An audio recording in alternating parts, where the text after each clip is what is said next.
Monsieur le ministre, ma question c'est qu'aujourd'hui vous avez rencontré des étudiants sénégalais d'ici dans le cadre du parrainage. Ma question est qu'aujourd'hui beaucoup de jeunes diplômés qui, au terme de leurs études, finissent naufragés ici. Est-ce que vous avez concocté une politique d'insertion professionnelle pour que ces jeunes puissent retourner au pays et servir le Sénégal dans le cadre du plan Sénégal émergent? Vous savez, moi je leur ai dit tout à l'heure, nous n'avons pas une politique particulière pour les Sénégalais qui sont à l'étranger.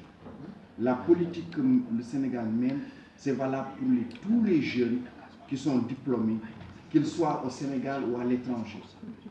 Quand on finit son diplôme à l'étranger, au lieu de faire du Khoslu, le mieux, c'est de rentrer au Sénégal et de se battre comme se battent les diplômés au Sénégal et de trouver sa place dans le monde socio-économique. Il y a aujourd'hui un programme qui a été lancé juste au début du mois de décembre. C'est le programme sénégalais pour l'entrepreneuriat des jeunes. PSEJ, c'est sur Internet, psej.net. Ce programme, il y a eu un appel d'offres en ligne, donc accessible à tous les jeunes, qu'ils soient hors du Sénégal ou au Sénégal. La sélection s'est faite en ligne. Les auditions se sont faites en ligne. Et le programme est en train d'être déroulé. 1000 jeunes ont été sélectionnés avec des profils un diplôme Bac plus 2 ou plus, avec un projet entrepreneurial et puis une formation sur 6 mois, formation sur les compétences générales que le manager doit avoir, formation particulière par rapport au choix entrepreneurial du jeune, et ensuite une période d'incubation qui peut même avoir lieu à l'étranger, puisque les entreprises sont impliquées, et à la fin de la formation, un accompagnement de l'État pour créer son entreprise et s'implanter. Ça, c'est un programme innovant, nouveau, qui a été lancé et qui est destiné aux jeunes qui ont des diplômes de l'enseignement supérieur. D'accord. Vous avez entrepris une panoplie de réformes pour hisser l'enseignement supérieur vers la qualité, mais les Sénégalais ont remarqué, se posent toujours la question du niveau des enseignants et du niveau aussi des potages. Le niveau est très bas. De quel côté vous pouvez situer la différence? Je pense qu'il ne faut pas faire un jugement de valeur. Vous voyez, si un niveau est bas, on ne peut pas avoir des admis à l'école polytechnique. Le fait aussi d'avoir des admis à l'école polytechnique ne signifie pas que le niveau est partout bon.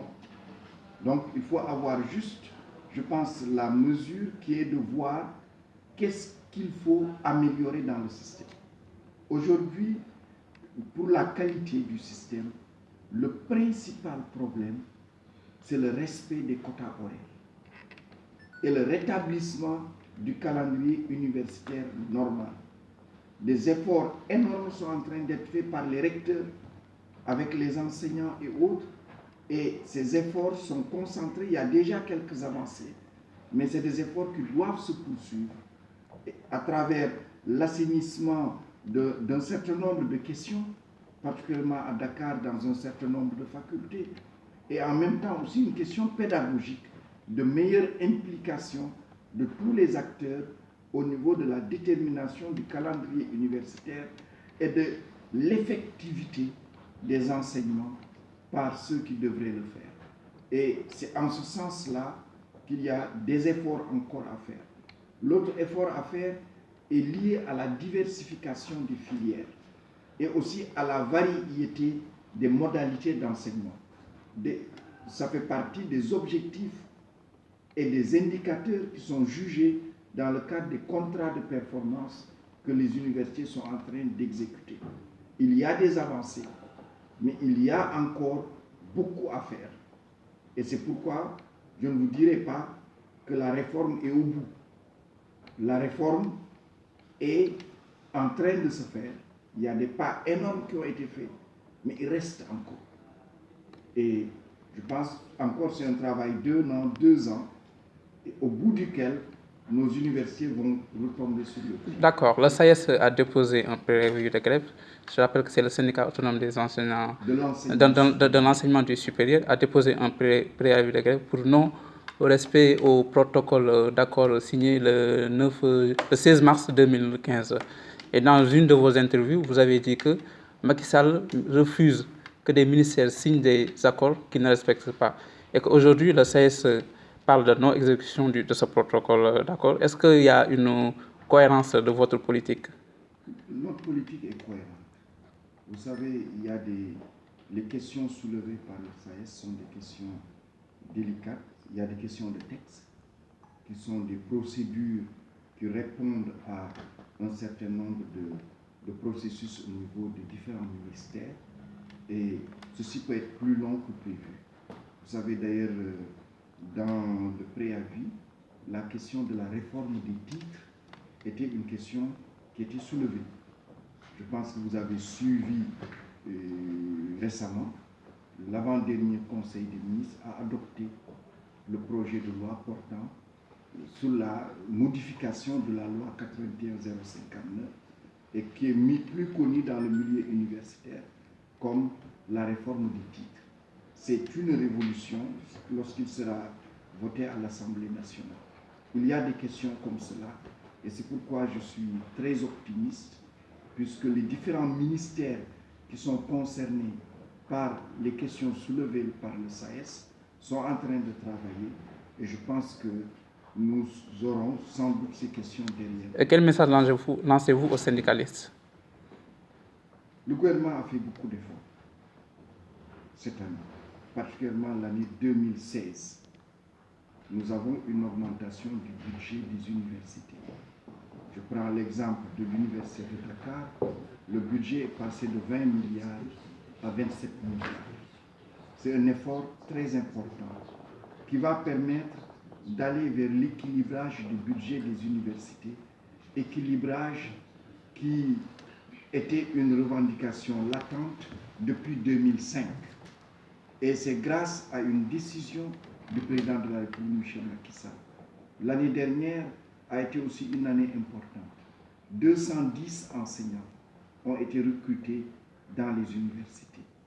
C'est aussi toute la politique d'infrastructure et d'équipement.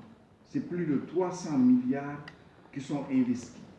C'est le plateau technique au niveau des universités, particulièrement pour l'enseignement des sciences, de la technologie, pour aussi les formations professionnelles qui sont aujourd'hui modernisées. C'est une plus grande attention au social, puisque le président de la République a inauguré la deuxième cité des enseignants de Mermoz. À Ziguinchor, Bambey et Thiès, des cités sont en train d'être construites pour les enseignants. Cet effort, il faut l'accompagner. C'est dans ce sens-là que je demanderai aux enseignants-chercheurs, au personnel administratif technique des services et aux étudiantes et étudiants d'accompagner le gouvernement dans cette politique de réforme et d'amélioration de notre système pour que le Sénégal atteigne plus rapidement que prévu les standards qui sont les objectifs, c'est-à-dire que l'université Cheikh Anta Diop puisse atteindre la qualité d'université de rang mondial et que les autres universités aussi puissent évidemment atteindre ces normes de qualité. Monsieur le ministre, j'ai deux petites dernières questions. D'abord, c'est par rapport à vos bourses d'excellence encore. Sous quelle forme se manifeste l'engagement de l'étudiant excellent au Sénégal? Ça, c'est la première question.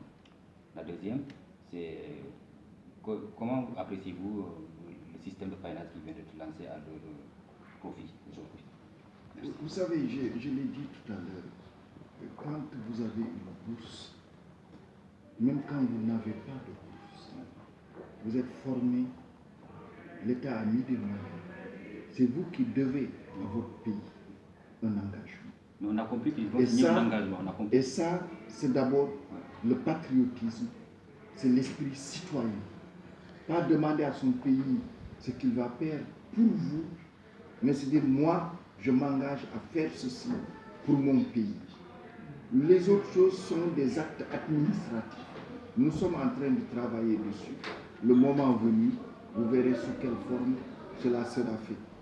Je voudrais féliciter Sénéficience, féliciter M. Moïse Sarr, féliciter l'ambassade, féliciter M. le consul, son Excellence Diallo, et féliciter tous les services qui sont ici pour l'accompagnement quotidien qu'ils apportent à nos étudiantes et à nos étudiants.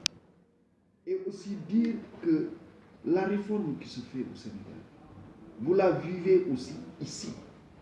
Parce que les transformations que M. Sarr est en train de faire sous, je dirais, l'œil bienveillant et l'appui bienveillant de M. le consul et l'ambassadeur et des différents services, c'est aussi cela. C'est vrai qu'il ne s'agit pas